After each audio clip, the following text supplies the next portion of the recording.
好，跟住我哋就會入到之後嗰課啦，就去到 chemical property 嗰度。嗱 chemical property 嗰度咧，我哋要研究啲咩咧？就係今次咧就輕輕少少啦 ，period 3啫，我哋就要知道 period 3嘅 oxide 係啦，就要知道 period 3嘅 oxide 係啦嘅 chemical property。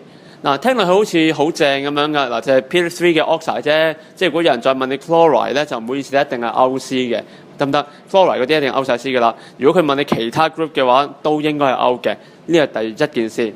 第二件事，大家會擔心嘅係，咁啊死啦 ！chemical property 萬二樣嘢都得啦，佢有排講嘅喎。某程度上都係嘅，但係咧，我哋嘅 chemical property 咧，即係限於一樣嘢，係啦，就係限於佢掂水嘅時候嘅 acid base property 啫，得唔得？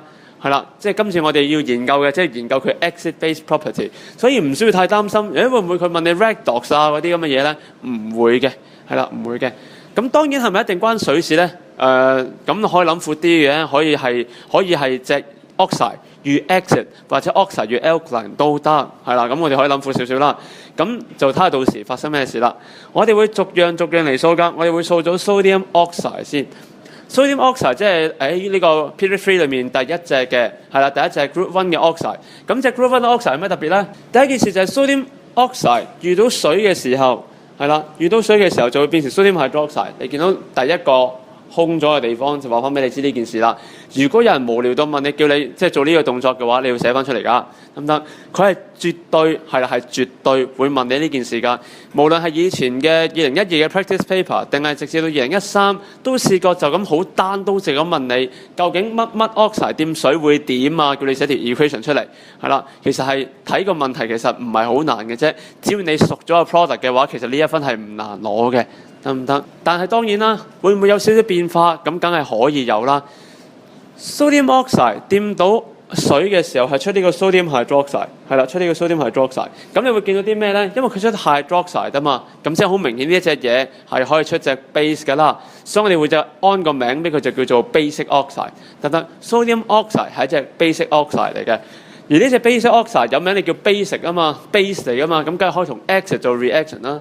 Sodium oxide 遇到 acid 嘅時候，咁我唔強調係邊隻 acid 啦，係啦，可以係 HCl， 可以係 HNO3， 可以係 H2SO4， 冇所謂。但我照寫翻條 ionic equation 啫。Sodium oxide 係 solid 嚟㗎，所以我就唔拆開個 ion 啦。Sodium oxide 遇到呢個 H 正就變成 sodium ion 再加水，得唔得？咁啫，一個好普通嘅 neutralization reaction。好，跟住我哋就去到第二隻啦，就去到 magnesium 啦。magnesium oxide 就去到 group 2啦。group 2嘅東西，佢個玩法其實同 sodium oxide 似㗎。magnesium oxide 掂水嘅時候，照出翻 magnesium hydroxide。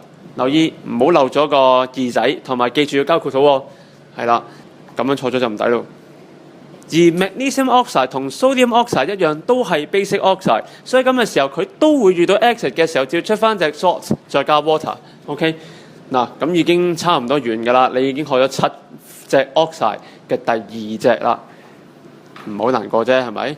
好啦，難度嚟啦，跟住就到 group 3嘅 aluminium oxide 啦。好啦，下一版。好啦，去到下一版嘅 aluminium oxide， 後一版嘅 aluminium oxide 有咩特別咧？aluminium oxide 咧就留意啦，佢係第三隻嘅 oxide， 即係 group 3嘅 oxide。但係 aluminium oxide 咧係唔會同水有 reaction 㗎，係啦，佢係唔會同水有 reaction。點解啊？嗱，好簡單啦，你試下話一日真係無啦啦試下喺個鋁窗裏面整一滴水落去，嗰個鋁窗係唔會溶㗎嘛，係咪？係啦，如果會溶嘅話，呢個咁就有 reaction 啦，係咪先？而家係唔溶，所以冇 reaction 嘅。咁點算啊？咁 aluminium oxide 嘅 reaction 咧有少少唔同㗎，佢係會做一樣嘢，佢同 magnesium oxide 有啲似。佢會同 acid 有 reaction， 佢同 magnesium oxide 有啲似，係啦，都會照做翻 neutralization， 同 acid 都會照做翻個 neutralization 㗎。但係 aluminium oxide 作為一隻 metal oxide， 佢今次有少少唔同嘅地方啦，就係話佢今次會同 base 有反應㗎，佢會同 sodium hydroxide 或者其他嘅 hydroxide， 例如 potassium hydroxide 呢樣嘢。都會做個 reaction 㗎，變咩咧？睇咯噃。aluminium oxide 遇到 hydroxide 嘅時候會出呢個 aluminate 㗎。咁而家你見到啦，一個 aluminium oxide 加2個 hydroxide，再加3個水，係啦，再加3個水就變成呢個2粒嘅 AlOH4 負。好啦，嗱呢一個咧，大家可能會覺得有啲難頂啦。第一件事，我其實記得佢同 sodium hydroxide 有 reaction 已經好盡啦，仲要無啦啦有粒水，再變成咁嘅奇形怪狀，點鬼記得啫？咁樣嗱，我試下咁講啊。其實呢個 reaction 咧係有2個 step 㗎，有2個 step，睇下可唔可以幫到你記到啦。其實第一個 step 咧，同我哋之前玩法有啲似。以下嘅東西當然唔好諗住寫喺份卷度啦，你寫草稿紙就算㗎啦，幫你記嘅啫。你當翻 aluminium oxide 要出隻 hydroxide 先，你當翻佢好似 group 1同 group 2嘅東西，掂水嘅時候會出隻 hydroxide。OK， 出翻隻 hydroxide， 咁你至少肯定話翻俾你自己知，你要變 hydroxide 一隻 oxide 變 hydroxide， 咁佢要水啦，係咪？咁呢3個 H2O 就出咗嚟啦。第二件事，我出嘅係 product 係 aluminate 嚟嘅，記住 aluminate 係 OH4 啊，係啦 OH4 minus 嚟嘅。咁雖然講真，你 acid base 你應該學過㗎，之前係 aluminium 嘅 ion 遇到 hydroxide 會 redissolve in water 係呢一嚿嘢嚟嘅。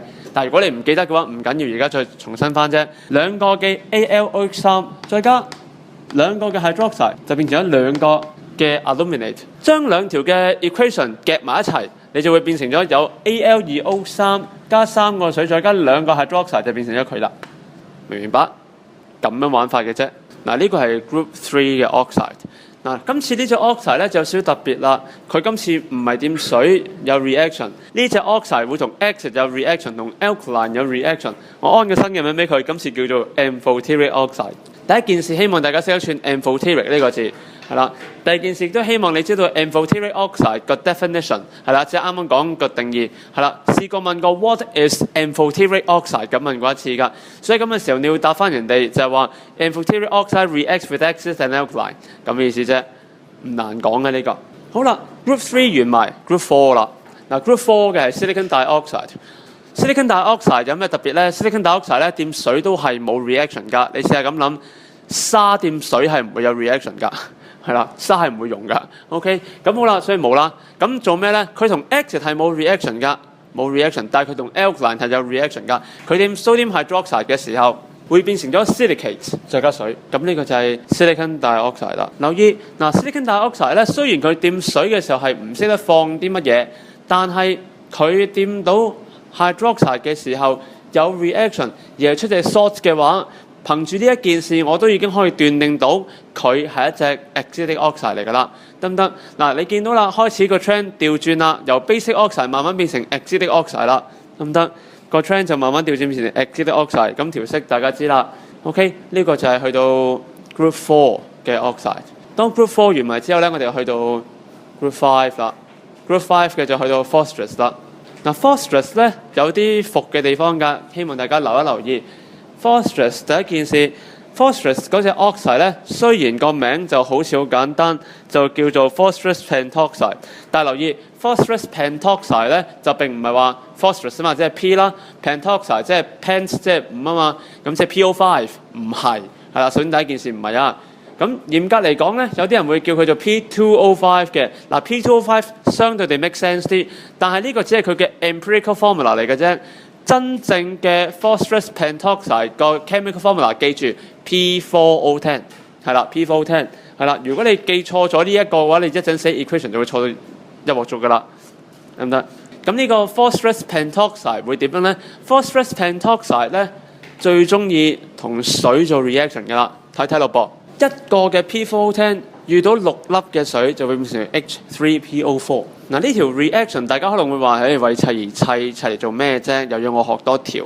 嗱呢條咧其實幾特別嘅一條 reaction 嚟㗎。點解咧 ？P4O10 吸咗6粒嘅水。嗱講真啦，你憑住直至到呢一刻，你有邊一樣嘢係同6粒嘅水可以一次過做 reaction 㗎？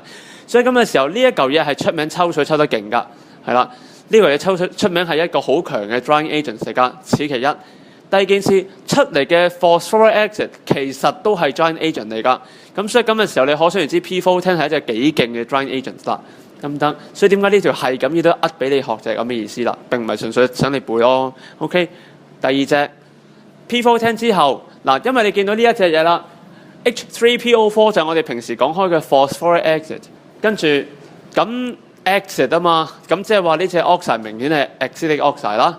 好啦，跟住呢隻 P4O10 其實同時亦都可以同普通嘅 alkaline 做 reaction。P4O10 用咗12個嘅 hydroxide 就變成4個嘅 phosphate， 再加6粒嘅水，得唔得 ？OK， 咁樣啫。嗱，留意翻 sulfur dioxide， 我哋今次唔講 sulfur trioxide 住嘅，係啦 ，sulfur dioxide 啫。sulfur dioxide 有咩特別？嗱，今次我哋温翻少少我哋以前學過嘅東西就係 exit range 嗰度啫，跟住而家去到就係 sulfur dioxide 嗰度做 reaction 嘅時候 ，sulfur dioxide 掂水嘅時候出呢個，留意呢一件事就話 sulfur dioxide 溶落水嘅時候出呢個 H2SO3， 今次係 reversible reaction 嚟嘅。但係講真，到你考試嘅時候 touch wood 你唔記得呢個 reversible reaction 咧，佢都可以酌情唔扣嘅，係啦。唯一一條唔係 irreversible reaction 就得呢一條啫，即係唯一一條係 reversible 嘅係得佢嘅啫，得唔得 ？OK， 原因係因為呢個 H2SO3 咧其實係非常之唔 stable， 好容易會彈翻轉頭走咗嘅，所以咁嘅時候就要留意翻到呢一個留意啦。我哋呢個 sulfur dioxide 溶落水嘅時候出呢個 H2SO3， 呢個係 sulfurous acid 嚟㗎 ，OK， 並唔係 sulfuric acid 嚟㗎 ，OK， 留意翻到，跟住就去到繼續啦。咁因為呢一隻嘢係一隻 acidic oxide， 係一隻 acidic oxide， 所以就繼續去到 sulfur dioxide 遇到兩個嘅 hydroxide ion 就變成呢個 sulfite， 變成 sulfite 再加 H2O， 最後嗱呢個 group 6嘅 exit 都完埋之後咧，我哋去到 group 7嘅 exit 啦。group 7嘅 exit 做咩咧？就去到呢個 chlorine 嘅 oxide 啦，係啦 chlorine 嘅 oxide。咁呢隻就係 dichlorine oxide。dichlorine oxide 有咩特別咧？睇睇咯噃 ，dichlorine oxide 溶落水嘅時候出呢個 HOCl， 呢隻個名叫 hypochlorous acid， 係啦 hypochlorous acid。咁都係一樣啦。呢隻嘅 chlorine 呢隻 dichlorine oxide 掂到水嘅時候出 exit， 所以呢隻 Cl2O 都係 acidic oxide 嚟㗎。咁所以咁嘅時候佢亦都會同 alkaline 有 reaction， 出翻佢隻嘢，出翻隻 salt。OK，chlorine 嘅 oxide 即係呢個 Cl2O， 再加兩個嘅 hydroxide 就變成呢個兩個嘅 OCl-。呢個 OCl- 大家應該熟悉嘅就係佢啦 ，hypochlorite 嚟㗎。hypochlorite 即係平時唔知大家記唔記得咧？我哋前 redox 學過嘅 chlorine bleach 係靠住佢嚟整㗎，咁樣靠住呢一隻再加 H2O 啫。嗱好啦，去到呢一刻，7隻嘅 oxide 佢各自各掂水或者掂 acid 或者掂 alkaline 之間嘅反應學晒啦。咁嗱 reaction 你梗係要記得啦，但係其實學咗咁耐之後，有啲咩要知咧？嗱，因為呢一 part 咧假啲都係想你知道個 trend 嘅啫。想你知個 trend， 咁所以你見唔見到樓下咧最底，即係最底嗰度，我特登問咗大家個問題，就話如果要你即係 summarize 個 P3 嘅 oxide 嘅話，究竟佢個 trend 有咩特別咧？咁樣嗱，聽落去可能覺得玩嘢咩？呢個時候做啲咁嘅嘢，其實呢一件事係喺 practice paper 2012年係問過我直得嘅啫，係啦。咁你要講俾人知就係話其實係咁噶 ，across the period 啦，有咩特別咧？你會記得係由 group 1。Group 2嘅 basic oxide 慢慢變成 amphoteric， 再變成 acidic oxide， 得唔得？你就話俾人知道就係由呢個 basic oxide 慢慢 transition 變成呢個，即係佢嘅 transition 就到中間變成呢個 amphoteric oxide， 再跟住就變成呢個 acidic oxide。3樣嘢寫齊晒，就話俾人知個 flow 就 OK 啦。